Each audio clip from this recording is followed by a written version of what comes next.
Hey everybody, it's Mandy from Travel Forge. So I put out a video that we got a whole hog. When I got my whole hog, I asked for my bones. I always ask for bones whenever we're getting turkeys and chickens back from the butcher, or if we do them ourselves, or if we're getting a cow or whatever. Or steer, whatever. I always make sure that I ask for the bones because this is really valuable broth right here. I talked in my pantry video about how during the winter, I really try to restock our meat, broth, and bean supply on the shelf. So I'm starting to work on that today.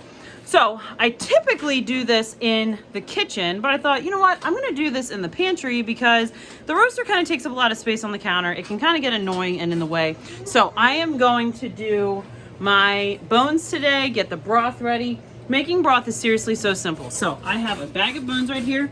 I have my roaster. I have my roaster set to like 200. I am literally gonna put the bones in here, cover it with water, and put the lid on. All right, so I'm filling this roaster up. I'm pretty sure I can squeeze all this in here. I'm not gonna do two. So these knuckles and stuff, this is where you're gonna get some really awesome collagen. Like I said, if this were poultry, I'd put heads and feet and all that kind of stuff in, and we'd get our collagen from that.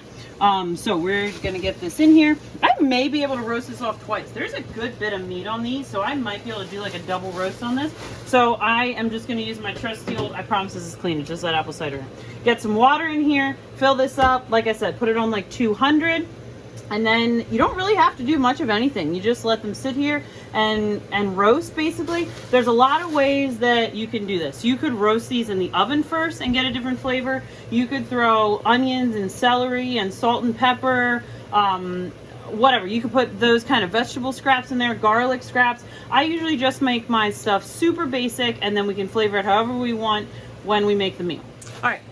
Got all of our bones in here. I have the water, not quite to the top, but almost to the top. Set to 200. We're gonna put the lid on and we're gonna let this go. I'm hoping it doesn't trip a breaker in here.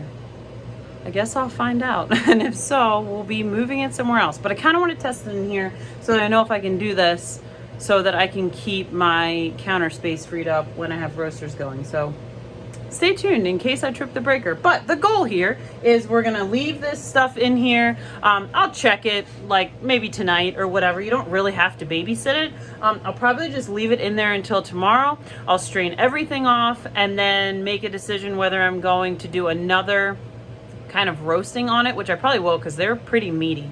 And then we'll work on pressure canning it. So I'll walk you through all those steps. All right, so we got our broth here with our bones. So I'm gonna do the good old 5-gallon bucket with the strainer with the flour sack towel and strain this off. We're gonna fill the jars, so I'll show you that process. Okay. All right, so I'm just gonna take all the big pieces out, and then Bud and I got the bucket set up with the strainer and the flour sack towel. So we'll dump that in here shortly. I would probably do another run on this if I didn't have a bunch of other things to do. But we got a good run off of these. Trying not to make a mess. We got a good run off of these bones. We'll feed this to the chickens. They'll pick them clean. So nothing's truly gonna go to waste. All right, so we got our metal kind of, it's kind of like a really sturdy spider, I guess. So Bud's gonna use that to get some of the like medium-sized chunks. We got the big chunks. He's gonna get that out and then we'll run it through our bucket.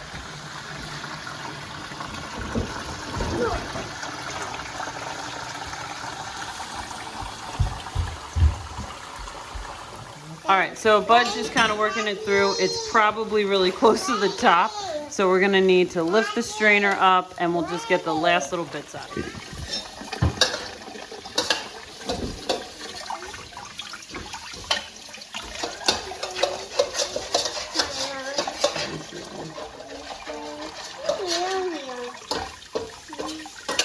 All right, so I probably got, I'm guessing 2 or 2.5 gallons of broth. So I have my clean jars ready to go, you know, with my toddler walking on the counter as usual. 2 toddlers walking on the counter as usual.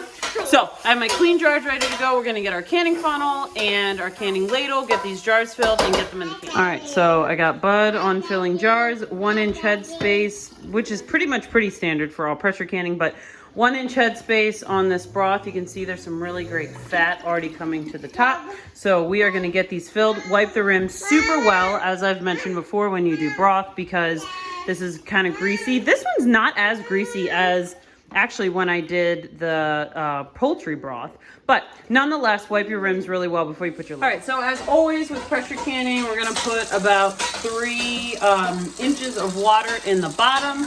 Doesn't necessarily matter if it's hot or cold. I try to keep it pretty close to the temperature of the jars I'm putting in. Though Ruth-Ann Zimmerman says for pressure canning, she doesn't really worry about that. So maybe that's up to you and your experience. I usually try to keep it as close to the temp of the jars as I can so I don't bust any jars. All right, so also happening on the porch is, strawberry plants we were given today. So I have to deal with that tomorrow.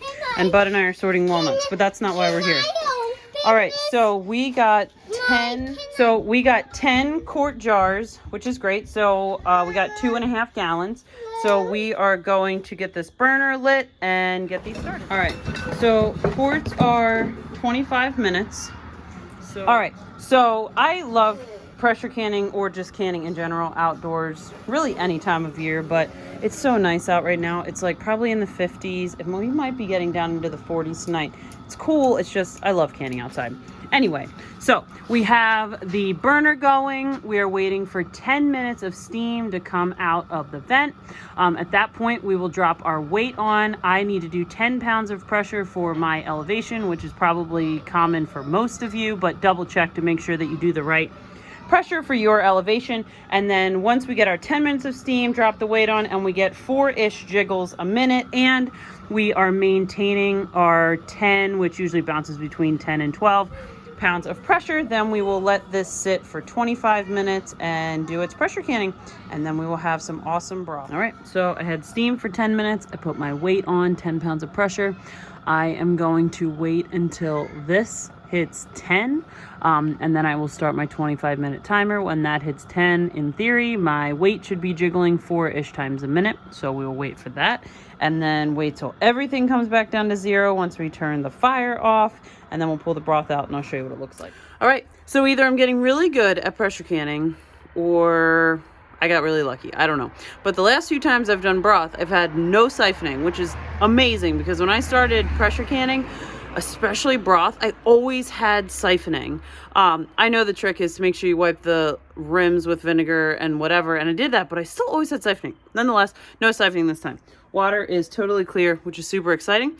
So obviously burner is off, propane is off. We're just gonna let that cool on the porch overnight. There's no sense in dragging it in the house. And all of these sealed, so I'm just gonna let them sit overnight. We'll just double check them again in the morning, take the rings off, write on what they are, put the date on them, get those in the pantry. 10 jars is 10 jars, so I'm pretty excited about that. The chickens are getting some nourishment out of it also, because they're gonna get the scraps tomorrow. So if you have questions about how to do pork broth or just do broth in general, let me know. I will link the poultry broth video down below. It's very similar, maybe a couple minor differences, but I mean, broth is essentially all the same no matter what kind it is. So if you have questions, let me know. We'll see you next time.